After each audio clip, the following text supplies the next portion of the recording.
पवन कल्याण द्वारा अपने परिवार की चौंका देने वाली 164.53 करोड़ रुपए की संपत्ति के खुलासे को देखें, जो उनकी मामूली आय के बराबर है। उनके चुनावी हलफनामे में आंध्र प्रदेश पीठापुरम विधानसभा क्षेत्र के लिए संपत्ति, देनदारियों और उम्मीदवारी के विवरण का खुलासा किया गया है। आपराधिक दोषसिद्धि और आगामी चुनावों में उनकी पार्टी की भूमिका सहित कल्याण से जुड़े विवादों को उजागर करें। एनडीए साझेदारों के बीच सीट बंटवारे की गतिशीलता और जनसेना की रणनीतिक स्थिति के बारे में जानकारी प्राप्त करें। चुनावी उत्साह के बीच अभिनेता राजनेता के शानदार वाहन संग्रह का गवाह बने।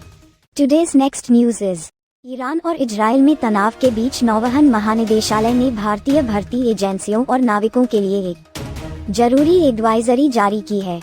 ये सलाह सुरक्षा के सर्वोपरि महत्व पर जोर देती है और इन क्षेत्रों में नाविकों को तैनात करने में सावधानी बरतने का आग्रह करती है। संभावित सुरक्षा जोखिमों को ध्यान में रखते हुए सलाह में नाविकों को आपात स्थिति में तत्काल सहायता के लिए भारतीय दूतावासों में पंजीकरण कराने की आवश्यकता पर जोर दिया गया है। टुडेज नेक्स्ट न्यूज इज रक्षा अधिग्रहण में भारत के नवीनतम विकास के बारे में जानें, जिसमें यूक्रेन में संघर्ष के कारण हुई देरी के कारण रूस से शेष S-400 ट्रायफ मिसाइल सिस्टम प्राप्त करने की संशोधित समय सीमा भी शामिल है। इसके अतिरिक्त रूस निर्मित फ्रिगेट के लिए डिलीवरी शेड्यूल के बारे में जानकारी प्राप्त करें। पहला युद्धपोत सितंबर में और दूसरा जनवरी में आने की उम्मीद है। भारत की रक्षा क्षमताओं और रणनीतिक साझेदारियों पर इन अद्यतनों के निहितार्थों की गहराई से जांच करें। Today's next news is SIPRI की एक रिपोर्ट के अनुसार 2023 में भारत सैन्य खर्च में विश्व स्तर पर चौथे स्थान पर रहा, जो $83.60 बिलियन तक पहुंच गया। इसमें 2022 से 4.2% की वृद्धि और 2014 से आश्चर्यजनक रूप से 44% की वृद्धि देखी गई। वृद्धि को मुख्य रूप से बढ़ती कर्मियों और संचालन लागतों के लिए जिम्मेदार ठहराया गया था, जो क्षेत्रीय तनाव के बीच सशस्त्र बलों को मजबूत करने के लिए देश की प्रतिबद्धता पर जोर देती है। विशेष रूप से बजट का एक महत्वपूर्ण हिस्सा घरेलू खरीद के लिए आवंटित किया गया था, जो हथियारों के विकास में आत्मनिर्भरता की दिशा में भारत के प्रयास को दर्शाता है। Today's next news is Tata consumer products limited India foods व्यवसाय के मजबूत प्रदर्शन की खोज करें, जिसमें वित्तीय वर्ष 2024 की अंतिम तिमाही में 20% की वृद्धि हुई। टाटा कंज्यूमर प्रोडक्ट्स लिमिटेड की विवरण में गोता लगाएं उल्लेखनीय यात्रा है, जिसमें 4% वॉल्यूम वृद्धि और उल्लेखनीय 50% की वृद्धि देखी गई है। नमक बाजार हिस्सेदारी में बीपीएस वृद्धि 11% की प्रभावशाली वृद्धि का अनुभव करते हुए लाइक फॉर लाइक राजस्व वृद्धि के महत्व का अन्वेषण करें। वर्ष दर वर्ष 70% की आश्चर्यजनक वृद्धि के साथ ई कॉमर्स बूम को उजागर करें। हमारे साथ जुड़ें, क्योंकि हम प्रीमियमीकरण पर टाटा कंज्यूमर प्रोडक्ट्स लिमिटेड के रणनीतिक फोकस और नमक राजस्व पर इसके प्रभाव का विश्लेषण करते हैं, जो तिमाही में 5% बढ़ गया, जो पूरे वित्तीय वर्ष 2024 में 9% की उल्लेखनीय वृद्धि दर्शाता है। Today's next news is Murshidabad में रामनवमी के दौरान हुई हिंसा के जवाब में कलकत्ता उच्च न्यायालय ने राज्य सरकार से रिपोर्ट मांगी है और बेरामपुर में चुनाव स्थगित करने का प्रस्ताव दिया है। उत्सवों और चुनावी प्रक्रियाओं की सुरक्षा पर चिंताओं के बीच अदालत ने शांतिपूर्ण समारोहों और चुनावों की आवश्यकता पर जोर दिया। ये घटनाक्रम पश्चिम बंगाल में अस्थिर चुनावी परिदृश्य को रेखांकित करता है, जहां मतदान हिंसा बड़े पैमाने पर है, जिससे केंद्रीय पुलिस बलों की व्यापक तैनाती हुई है।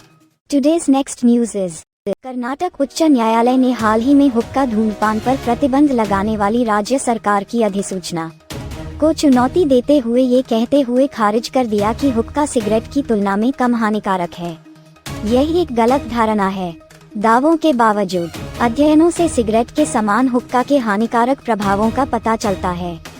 न्यायमूर्ति एम नागप्रसन्ना ने गलत धारणा पर प्रकाश डाला और WHO के निष्कर्षों का हवाला देते हुए कड़े नियमों की आवश्यकता पर जोर दिया। यह वीडियो हुक्का के खतरों के पीछे की सच्चाई और नियामक उपायों के महत्व को उजागर करते हुए अदालत के फैसले पर प्रकाश डालता है। टुडेज नेक्स्ट न्यूज इज घटनाओं के एक नाटकीय मोड़ में मुंबई पुलिस की अपराध शाखा को सलमान खान के आवास के बाहर गोलीबारी की घटना की जांच में महत्वपूर्ण सफलता मिली है। गुजरात की तापी नदी में एक तलाशी अभियान के दौरान उन्होंने कथित तौर पर शूटिंग में इस्तेमाल की गई 2 पिस्तौल, 3 मैगजीन और 13 गोलियां बरामद की। वरिष्ठ पुलिस निरीक्षक दया नायक के नेतृत्व में एक समर्पित टीम स्कूबा गोताखोरों की सहायता से मामले पर अथक प्रयास कर रही है। ये रहस्योद्घाटन चल रही जांच में एक नया आयाम जोड़ता है, घटना की तीव्रता पर प्रकाश डालता है। Today's next news is elastic की एक हालिया रिपोर्ट से जेनेरेटिव एआई प्रौद्योगिकियों को अपनाने में भारत के वैश्विक नेतृत्व का पता चलता है। भारत के 300 सहित 3200 आईटी निर्णय निर्माताओं और प्रभावशाली लोगों की अंतर्दृष्टि पर आधारित रिपोर्ट इस बात पर प्रकाश डालती है कि 81% भारतीय संगठनों ने पहले ही जेनरेटिव एआई को अपने संचालन में शामिल कर लिया है। इसके अलावा आश्चर्यजनक रूप से 94% ने अगले 2 से 3 वर्षों में जेनरेटिव एआई पहल के लिए निवेश और बजट आवंटन में वृद्धि की आशा की है। टुडेज नेक्स्ट न्यूज इज इस साल भारत में भीषण गर्मी के तापमान और चुनावों के लिए लाखों लोगों की भीड़ के कारण चीनी की खपत में अभूतपूर्व वृद्धि देखी जा सकती है।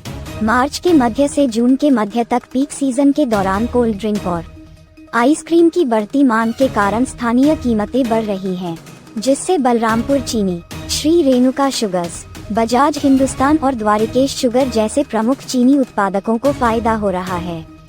बलरामपुर चीनी मिल्स की कार्यकारी निदेशक अवंतिका सरावगी बताती हैं कि कैसे गर्मी की लहरें और चुनावी रैलियां चीनी आधारित उत्पादों की खपत को बढ़ा रही हैं। Thanks for tuning in. If you enjoyed this video, don't forget to like, share, and subscribe for more content like this.